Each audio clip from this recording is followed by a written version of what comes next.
Hey guys, hi and welcome back to Thakker's Commerce Academy.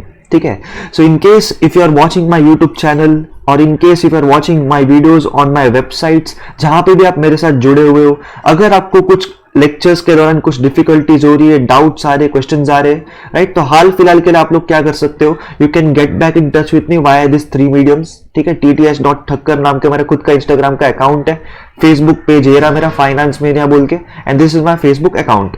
ठीक है, apart from that also आप मेरे channel को सब्सक्राइब कर सकते हो which is called as Thakkar's Commerce Classes. ठीक है, इसको भी आप फॉलो कर लो. तो कैसे आप जब भी मैं आपको वीडियोस अपलोड करूंगा you will get notifications on your mobile phones and androids. Okay, चलो, so let's start with the agenda of this session. Now last time हम लोग ने क्या देखा था, हम लोग ने अलग अलग गोल्डन रूल्स को कैसे अप्लाई करना है सम्स के साथ, उसको हम लोग इलस्ट्रेशंस के साथ हम लोग ने सीख लिया था वहां पे, राइट. सो फॉर एग्जांपल देखो, 2 एस्पेक्ट्स कैसे पहचानने हैं किसी भी ट्रांजैक्शन का 2 अकाउंट्स कैसे पहचानना है, और वो 2 अकाउंट्स को क्लासिफाई हम लोग कहां पे करेंगे, राइट. गोल्डन रूल्स कैसे अप्लाई करेंगे, कौन से अकाउंट को डेबिट करेंगे, कौन से अकाउंट को क्रेडिट करेंगे, ये हम लोग ने अच्छे से लास्ट सेशन तक सीख लिया था. Okay, now my dear friends, अभी इतना सब देखने के बाद आप लोग को एक चीज अच्छे से समझना चाहिए कि जो भी ट्रांजेक्शन्स होते हैं ना यहाँ पे, right, whichever are the transactions over here, ठीक है, जितने भी ट्रांजेक्शन्स है उसको हम लोग 5 हिस्सों में डिवाइड करेंगे. When we are classifying the accounts, personal, real and nominal, there is also need to classify the accounts in further breakdown. ठीक है, मतलब हर एक जो ट्रांजेक्शन होता है ना उसको अलग अलग कैटेगरीज में हम लोग डिवाइड कर देंगे. अभी एक होता है एसेट्स, दूसरा होता है लायबिलिटीज, तीसरा होता है कैपिटल, चौथा होता है रेवेन्यूज एंड गेन्स, एंड पांचवा होता है एक्सपेंसेस एंड लॉसेस अकाउंट. ठीक है, so will classify all this accounts into 5 different categories, assets, liabilities, capital, revenues and expenses. ठीक है, राइट. तो अभी देखो यहाँ पे हम लोग क्या करेंगे, एसेट्स तो आप मेरे ख्याल से ऑलरेडी जानते हो कि एसेट्स में क्या क्या होता है, मशीनरी होता है, बिल्डिंग होता है, गुडविल होता है, फर्नीचर होता है. ठीक है, I will take a separate session on goodwill, right. Detail में आपको समझा दूंगा गुडविल होता क्या है, कैसा क्या है, बट हाल फिलहाल के लिए समझ लो कि चलो goodwill is also an asset. Okay, apart from that मैंने आपको ये भी बताया था कि चलो एसेट्स क्या होता है, this are all the things which we can see, touch, feel, smell, all this things. So assets को हम लोग कहां पे कैटेगराइज करेंगे, अंडर रियल अकाउंट. ठीक है, सिमिलरली लायबिलिटीज, अभी देखो मैंने किसी से तो उधारी पे लिया हुआ है माल, तो क्रेडिटर्स हो गए, बैंक ओवरड्राफ्ट हो गया. अभी just remember this thing very carefully my dear friends, bank overdraft is also type of a loan. Bank से लोन उठाया मैंने, बैंक ओवरड्राफ्ट, उसको मतलब सोफिस्टिकेटेड भाषा में उसको बैंक ओवरड्राफ्ट बोलते हैं. ठीक है, अभी के लिए आप इतना ही समझ लो, मतलब उधारी लिया है मैंने बैंक के पास से, तो this will be categorized under liabilities, क्योंकि मैं उसको बैंक को लायबल हूं पैसा रिटर्न करने के लिए इंटरेस्ट वगैरह के साथ. ठीक है, सो आउटस्टैंडिंग एक्सपेंसेस हो गया, बैंक लोन हो गया, बैंक ओवरड्राफ्ट हो गया, क्रेडिटर्स हो गए, this are all going to be categorized under liabilities section. ठीक है, अब इस सेम में कैपिटल अकाउंट में क्या होता है, Adityas capital account, Girish capital account, ये जो भी आप देख रहे हो, जब भी कोई एक बिजनेसमैन नया बिजनेस स्टार्ट करता है, अपना खुद का बिजनेस स्टार्ट करता है, तो खुद का पैसा लाता है वो, which is called as owners funds. Right, हमेशा याद रखना, एक जो कैपिटल अकाउंट होता है ना, कैपिटल मतलब क्या, बिजनेसमैन ने खुद का पैसा लाया, right, and businessman is also called as the owner, so we can also call it as owners funds और द ओनर्स इक्विटी. ठीक है, सो कैपिटल अकाउंट के 2 अलग नाम भी है, राइट. कैपिटल अकाउंट के 2 अलग नाम क्या होते हैं, ओनर्स फंड्स और द ओनर्स इक्विटी. ठीक है, तो चाहे जिसका भी बिजनेस हो, आदित्य का बिजनेस हो, गिरीश का बिजनेस हो, मेरा बिजनेस हो, क्या आपका बिजनेस हो, हम लोग उसको अलग अलग कैपिटल अकाउंट में डाल देंगे. ओके, सेम में रेवेन्यूज एंड गेन्स. ठीक है, अभी देखो इसमें क्या हो गया, मेरा बिजनेस ऐसा है कि जहां पे मैं कमीशन अर्न कर रहा हूं, मैं दलाली कर रहा हूं, कमीशन अर्न कर रहा हूं, ब्रोकरेज अर्न कर रहा हूं, राइट, डिविडेंड मेरे को आ रहा है, राइट. तो this all will be classified under revenues and gains. Commission मेरे को रिसीव हुआ, I receive the dividend, I receive the rent, I receive the interest. मैंने पैसा एफडी में रखा हुआ था, फिक्स डिपॉजिट में बैंक में, मेरे को उस पर इंटरेस्ट मिला, so interest receive will be classified under revenues and gains account. Okay, same way देखो, अभी expenses and losses, wages account हो गए, ऑडिट फीस हो गई, loss by fire, printing and stationery. ठीक है, मतलब जो भी बिजनेस चलाने के लिए मेरे को जो खर्चा हो रहा है, मेरे को आदमी लोगों को वेजेस देना पड़ता है, मेरे बिजनेस में चलाने के लिए ऑडिटर्स भी आते हैं जो मेरे बिजनेस का अच्छा खासा ख्याल रखते हैं कि बिजनेस में कुछ खड़बड़ तो नहीं हो रही है ना, राइट. तो उनको मुझे ऑडिटर की फीस देनी पड़ती है, ऑडिट फीस होती है, ठीक है, loss by fire, printing and stationery, मतलब देखो बहुत सारी ऐसी चीजें होती है जो अनहोनी भी हो सकते हैं ना कभी कभी, राइट। आग लग गई मेरी फैक्ट्री में, आग लग गई मेरी इंडस्ट्री में, ठीक है, तो वो भी कैसे एक्सपेंस हो गया, एक लॉस हो गया मेरे लिए, राइट। एक्सपेंस चलो लॉस हो गया वो मेरे लिए, ठीक है। प्रिंटिंग एंड स्टेशनरी हो गया, राइट। अब बिजनेस चला रहे तो कैसे पेन पेपर वगैरह मशीनरी तो वगैरह स्टेशनरी तो लगने वाला है, right. So same way what I am trying to say all my dear friends is that this classification of accounts is not just based on personal, real and nominal। अभी उसको हम लोग फर्दर कैटेगराइज करेंगे ना अगर, तो ये 5 हिस्सों में हम लोग देखा जाता है यहाँ पे अकाउंट्स को क्लासिफाई किया जाता है। एक होता है assets, liabilities, capital, revenues, gains and expenses and losses, ठीक है। तो इसको ध्यान में रखते हुए अभी हम लोग 2 फंडामेंटल रूल्स स्टडी करने वाले हैं, right. We will be going very slow. 2 fundamental rules क्या होते हैं अच्छे से समझ लो my dear friends. So read this line, the 2 fundamental rules to be followed to record the changes in this accounts, मतलब ये जितने भी अकाउंट्स है ना, इसमें अगर जो भी चेंजेस होते हैं ना, चाहे एसेट्स इंक्रीज हो कि डिक्रीज हो, लायबिलिटीज इंक्रीज हो कि डिक्रीज हो, कैपिटल इंक्रीज हो कि डिक्रीज हो, सेम में ये दोनों इंक्रीज हो कि डिक्रीज हो, उसको हम लोग 2 फंडामेंटल रूल्स में बांट देंगे, right। So let's classify them now। So for recording the changes in assets or expenses or losses, ठीक है, हम लोग क्या करेंगे, increase in the asset is debited and decrease in the asset is credited. Now why this collaborative, ऐसा क्यों, ठीक है। अभी देखो एसेट्स मैंने आपको क्या बताया, assets is a real account, ठीक है, which you can see, feel, touch and smell. अभी रियल अकाउंट का गोल्डन रूल क्या बोलता है, debit what comes in and credit what goes out, ठीक है। So if I am purchasing an asset, मतलब मेरे बिजनेस में एसेट इंक्रीज हो रहा है, तो debit what comes in, so we will increase in asset, is it, you know, increase in asset will be debited, okay, because assets business के अंदर आ रहा है। So debit what comes in, right, so assets will be debited over here. And अगर समझ लो मैं assets बेच रहा हूं, बिजनेस से बाहर जा रहे हैं एसेट्स, तो क्रेडिट व्हाट गोज आउट, ठीक है। तो golden rule of real accounts says debit what comes in and credit what goes out। So if there is an increase in asset, if we are buying an asset, it will be debited. If we are selling an asset, it will be credited, okay।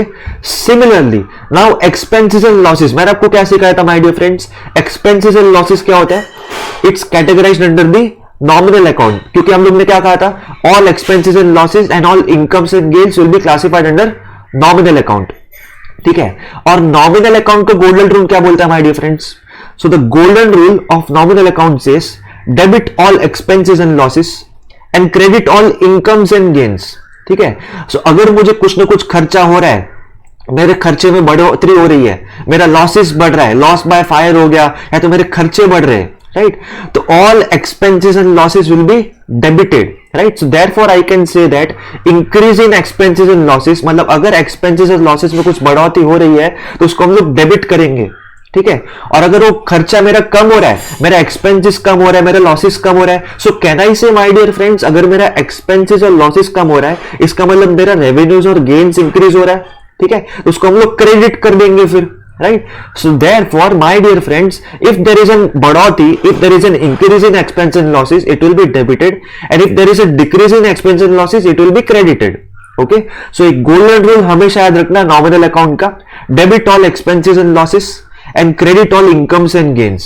अभी debit किसको करेंगे हम लोग, अगर मेरा खर्चा और loss बढ़ रहा है तो उसको हम लोग डेबिट करेंगे, और अगर खर्चा और लॉसेस कम हो रहा है उसको हम लोग क्रेडिट कर देंगे, ठीक है। इधर तक क्लियर, राइट। चलो let's move on to step number 2 now. This is the second fundamental rule which you will have to follow now my dear friends, for recording any of the changes in liabilities and capital और revenues and gains, ठीक है। तो अभी देखो liabilities my dear friends क्या होता है, मेरे सर पे बोझ है, ठीक है, मतलब मुझे कुछ ना कुछ जिम्मेदारी है कि मैंने जहां से उधारी लिया है, चाहे बैंक वाले के पास से या तो चाहे प्राइवेट में मैंने किसी दोस्त से उधारी लिया है, कुछ भी हो, मुझे उसको लौटाना पड़ेगा, मेरे लिए वो हेडेक है, वो it's a headache for the business, ठीक है। So if there is an increase in the liabilities, it is to be credited, and decrease in the liabilities is to be debited, ठीक है, राइट। इतना याद रख लो, कोई चीज नहीं, मतलब कैसे हम लोग है ना सम के साथ अच्छे से समझ लेंगे, कोई बात नहीं इसमें, ठीक है। सिमिलरली कैपिटल में भी देखो, कैपिटल में क्या होता है, increase in the capital is credited, because business को बेनिफिट मिल रहा है, राइट, बिजनेस के अंदर कैश आ रहा है, बिजनेस के अंदर पैसा आ रहा है, राइट, राइट। तो कैश आ रहा है मतलब रियल अकाउंट, रियल अकाउंट मतलब debit what comes in, credit what goes out. So increase in capital is credited because cash business के अंदर आ रहा है, इसलिए उसको हम लोग क्रेडिट करेंगे, ठीक है। और अगर कैश बिजनेस से बाहर जा रहा है, कुछ खर्चा कर रहा हूं मैं, तो it will be decrease, so decrease in capital is debited. Okay my dear friends. Similarly चलो रेवेन्यूज एंड गेन्स, अभी रेवेन्यूज एंड गेन्स को हम लोग कहां क्लासिफाई करने वाले थे, अंडर नॉमिनल अकाउंट, राइट, क्योंकि हम लोग ने सीखा हुआ है all expenses and losses and all revenues and gains will be classified under the nominal account, ठीक है। So in case if there is an increase in the revenues and gains, it will be credited my dear friends, right, because revenues and gains मेरे business के अंदर आ रहा है, right right, तो उसको हम लोग क्या करेंगे, क्रेडिट करेंगे, right. And if it is going out, मतलब समझ लो अगर रेवेन्यूज और गेन्स कम हो रहा है, इट इज डिक्रीज्ड, राइट, कुछ डिक्रीज हो रही है, कमी हो रही है उसमें, तो उसको हम लोग क्या करेंगे, डेबिट कर देंगे। Okay right, so I hope you are clear till here my dear friends. हमेशा याद रखना, गोल्डन रूल्स तो हमेशा दिमाग में रखना ही है, चाहे पर्सनल अकाउंट का गोल्डन रूल हो, नॉमिनल अकाउंट का हो, रियल अकाउंट का हो, ठीक है। तो ये सब चीज है ना यहाँ पे, राइट, जो दो फंडामेंटल रूल्स हम लोग ने यहाँ पे स्टडी किया हुआ है। Come on now let's understand this with the help of one more analysis of transactions, ठीक है। हम लोग एक और इलस्ट्रेशन लेंगे, डेबिट क्रेडिट का ट्रांजैक्शन हम लोग एनालाइज करेंगे, ठीक है। तो थोड़ा ध्यान से देखना। अभी देखो फर्स्ट ट्रांजैक्शन क्या बोलता है, Sanjay commenced business with cash 70,000 rupees, ठीक है। अगर उसने बिजनेस कमेंस किया है तो बिजनेस में उसने पैसा लाया 70,000 रुपए, तो can I say that cash is coming into the business. Aspects हम लोग पहचानेंगे अभी, which are the two aspects, cash is coming into the business, और कैश कौन ला रहा है, एक जीता जागता इंसान ला रहा है, proprietor. So who is the giver of capital? Yes, proprietor is the giver of the capital, and therefore the second aspect is proprietor is the giver of the capital. ठीक है, मतलब मैंने आपको लास्ट लेक्चर में क्या सिखाया था my dear friends, आप लोग हर ट्रांजैक्शन जो हो रहा है आप कैसे समझ लो उसको, कि आप खुद एक ओनर हो बिजनेस के, आप खुद एक कर्ता धर्ता हो, you are a proprietor of the business. ऐसे समझ के आप ट्रांजैक्शंस को टू एस्पेक्ट्स, टू अकाउंट्स और टू अपना डेबिट क्रेडिट का रूल्स दो, ठीक है। तो यहां पे हम लोग देखो क्या किया, कैपिटल बिजनेस में आ रहा है, तो for a business cash is coming in, for a business proprietor is the giver of the capital, ठीक है। मैं वो जो वर्ड यूज कर रहा हूं ना, फॉर अ बिजनेस, इसको ध्यान से समझना। For a business the cash is coming in, and for a business the proprietor is the giver of the capital. मतलब बिजनेस के फायदे की बात हो रही है, मैं एज अ बिजनेसमैन सोच रहा हूं यहां पे। Okay, now which are the two accounts are getting involved over here, right. Cash आया तो कैश अकाउंट तो होने वाला है, और कैपिटल अकाउंट तो होने वाला है, क्योंकि चलो बिजनेस में पैसा ला रहा है प्रोप्राइटर, तो कैपिटल अकाउंट भी इफेक्ट होगा ही होगा, ठीक है। और कैश को हम लोग कहां पे कैटेगराइज करने वाले हैं, it is going to be classified under assets, ठीक है। एसेट्स के अंदर अभी हम लोग इसको कैटेगराइज कर देंगे, ठीक है। अभी देखो लास्ट लेक्चर में मैंने आपको क्या कहा था, हम लोग ने कैश को कैटेगराइज किया था अंदर real, personal and nominal, but since मैंने आपको अभी वही सिखाया है कि रियल, पर्सनल, नॉमिनल के भी डिफरेंट 5 कैटेगरीज होते हैं, assets, liabilities, capital, revenues and gains and expenses and losses. तो अभी हम लोग इसको कैटेगराइज कहां करेंगे, we will categorize cash under the assets account, because asset को हम लोग क्या टच कर सकते हैं ना, हम लोग कैश को we can touch, see, feel and you know smell, ठीक है। इसलिए कैश को हम लोग कैटेगराइज करेंगे under assets account, and capital account तो चलो कैपिटल के अंदर ही कैटेगराइज होने वाला है, उसमें कोई चेंजेस नहीं है, ठीक है। But in this case let's apply this two fundamental rules ना, मतलब जो अभी आपने दो फंडामेंटल रूल्स देखे थे ना, increase in assets, increase in expense, increase in liabilities, अभी हम लोग इसको यहां पे पहचानेंगे, ठीक है। Now in this business look at my cursor my dear friends, cash is coming into the business, ठीक है। बिजनेस में कैश अंदर आ रहा है, राइट, तो मतलब can I say that cash increase हो रहा है, so can I say that asset increase हो रहा है, right? So since there is an increase in the asset, so the rule to be applied is increase in the asset, ठीक है। there is an increase in the asset, और capital भी यहां पे business में आ रहा है ना, so there is an increase in the capital, right? So since there is an increase in the asset, my dear friends, we can say that these two accounts, cash account and capital account, हम लोग को cash account को debit करना पड़ेगा और capital account को credit करना पड़ेगा, ठीक है। आई बात समझ में, ठीक है। क्योंकि देखो कैश अकाउंट क्या है, रियल अकाउंट है एट द एंड, राइट। तो गोल्डन रूल क्या बोलता है कैश अकाउंट मतलब रियल अकाउंट का, debit what comes in and what is coming in my dear friends, cash is coming in, तो उसको हम लोग डेबिट करेंगे, therefore this cash account is debited over here, so the account to be debited is cash account. आई बात समझ में। और कैपिटल तो चलो अपना कैसे वो बिजनेस ही ला रहा है, जीता जागता इंसान ला रहा है, right. So it's a personal account, capital account is an example of personal account.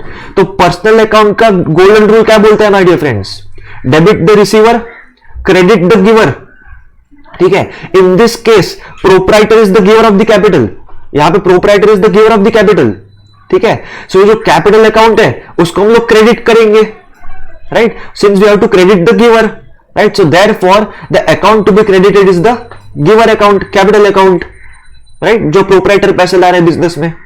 Okay, so I hope my dear friends इधर तक आपको समझ में आ गया था कि हम लोग ने गोल्डन रूल्स को पहचानते पहचानते उसको हम लोग ने अभी कैटेगराइज करना भी चालू कर दिया।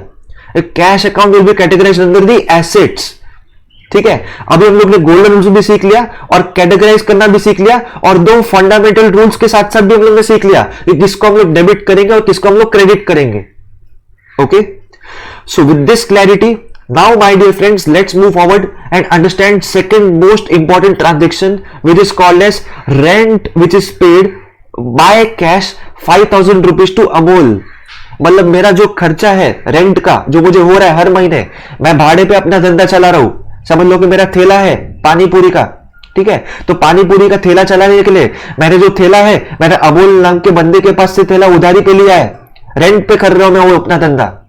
तो हर महीना मुझे उसका रेंट कितना लगने वाला है, 5,000 रुपीज रेंट लगने वाला है, ठीक है। So in this in this transaction which are the two aspects my dear friends, rent is an expense, business की तरह से सोचो, मेरे लिए मैं बिजनेस कर रहा हूं तो रेंट मेरे लिए तो खर्चा है, हर महीना होने वाला है वो, तो रेंट इज एन एक्सपेंस। और अगर मेरे लिए वो खर्चा है तो मुझे कैश का भी लेती देती करना पड़ेगा। इस केस में लेती है कि देती है?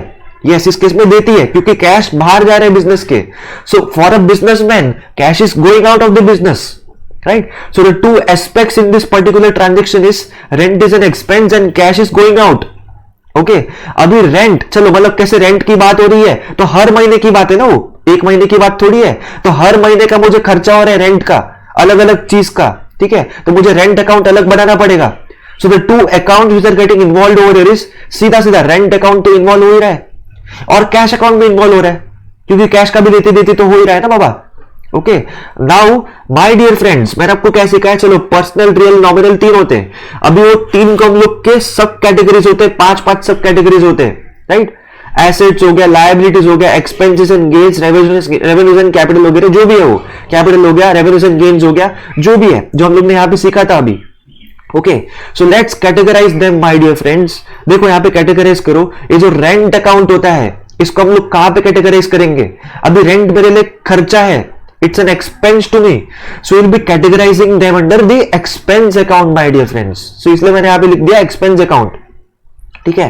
तो ये सब मैं जो कर रहा हूं ना अभी आपको, मैं जो समझा रहा हूं, it's just to make you understand कि दो फंडामेंटल रूल्स जो हम लोग ने अभी अभी स्टडी किए, कैटेगराइज कैसे करना है, वो कैसे पहचानना है हम लोग को, वो हम लोग यहाँ पे सीख रहे हैं with real life example transaction के साथ। Okay, so rent account will be categorized under the expense account my dear friends. Okay, and similarly cash account which can touch, see, feel and smell, it's classified under the asset account। जैसा हम लोग ने पहले यहाँ पे सीखा था, cash account को डाल दिया हम लोग ने एसेट अकाउंट के अंदर, तो यहाँ पे भी कैश को डाल दिया एसेट के अंदर। देखो यहाँ पे भी रेडीमेड, मैं फिर से नहीं बताऊंगा आपको, थर्ड ट्रांजेक्शन में भी कैश कहाँ पे डाल दिया हम लोग ने, एसेट में डाल दिया। तो अब से mark my words my dear friends, अब से हम लोग कैश अकाउंट को कहाँ पे कैटेगराइज करने वाले, एसेट अकाउंट के अंदर। इसको मैं अभी आपको बार बार नहीं समझाने वाला हूं। I am hoping that you are very much clear with this। Okay, चलो अभी देखो इसका दूसरा पहलू था वो क्या था, कैश इज गोइंग आउट। तो चलो मतलब कैश अकाउंट था, अकाउंट इन्वॉल्व हो ही रहा है, राइट, एंड कैश अकाउंट को हम लोग क्लासिफाई किया था एसेट अकाउंट के अंदर। तो अभी लेट्स आइडेंटिफाई द रूल्स, वो जो दो फंडामेंटल रूल्स थे ना हम लोग उसको भी पहचानेंगे, right. Since my dear friends rent is an expense, right, so can I say that मेरे खर्चे में बढ़ोतरी हो रही है, वो जो हर महीना खर्चा होएगा रेंट का, सो can I say that there is an increase in the expense, right. And similarly cash is going out, मतलब there is a decrease in the asset, क्योंकि कैश एक एसेट है और कैश हर महीना बाहर जाने वाला है क्योंकि रेंट के माध्यम से कैश बाहर जाने वाला है ना, हर महीने का रेंट भर रहा हूं मैं तो कैश तो कम होते ही जाएगा, so there will be a decrease in the asset. Okay, so the two rules that are applied over here is increase in expense and decrease in the asset. Okay, now my dear friends, you will identify which account is to be debited and which account is to be credited। Rent account को debit करे कि cash account को debit करे, rent account को credit करे कि cash account को debit करे। तो चलो अगेन चले जाओ वहां पे गोल्डन रूल्स पे। तो गोल्डन रूल क्या बोलता है माय डियर फ्रेंड्स, आराम से सुनना, रेंट इज एन एक्सपेंस, ठीक है, और expenses and losses and incomes and gains will be classified under nominal account. And nominal account का गोल्डन रूल क्या बोलता है my dear friends? Debit all expenses and losses and credit all incomes and gains. So in this case, since rent is an expense, so we are going to debit rent, right? So therefore the account that is debited is rent account. Okay, and cash चलो real account है which you can see, touch, feel and smell. ठीक है, तो real account का golden rule क्या बोलता है my dear friends? Debit what comes in, credit what goes out. And in this scenario, in this transaction, cash is going out. Therefore we can say that cash is to be credited, right? क्योंकि golden rule ही बोलता है ना, debit what comes in, credit what goes out. तो cash बाहर जा रहा है तो उसको हम लोग क्रेडिट करेंगे. Okay, therefore in this particular transaction my dear friends, we will debit rent account and credit cash account, right? So do not confuse yourself between these rules applied which are called the fundamental rules. ये तो मैं सिर्फ आपको example देके समझा रहा हूं कि हम लोग ने जो कैटेगराइज किया था ना यहाँ पे, राइट, जो हम लोग ने क्लासिफिकेशन ऑफ अकाउंट्स को कैटेगराइज किया था, एसेट्स, लायबिलिटीज, कैपिटल सब में, उसको हम लोग पहचानेंगे कैसे, इंक्रीज हो रहा है डिक्रीज हो रहा है कैसे पहचानेंगे, राइट? मैं सिर्फ आपको वही सिर्फ एक्सप्लेनेशन बता रहा हूं. बट एट द एंड जब हम लोग डेबिट करेंगे और क्रेडिट करेंगे तो किसको डेबिट करना है, किसको क्रेडिट करना है, किस पे डिपेंड करता है? वो पर्सनल, रियल और नॉमिनल अकाउंट के गोल्डन रूल्स पे डिपेंड करता है वो. Okay, so remembering of the golden rules and by hearting of the golden rules with tricks and logics is very much important. ठीक है, चलो let's move forward and understand which is the third transaction. ठीक है,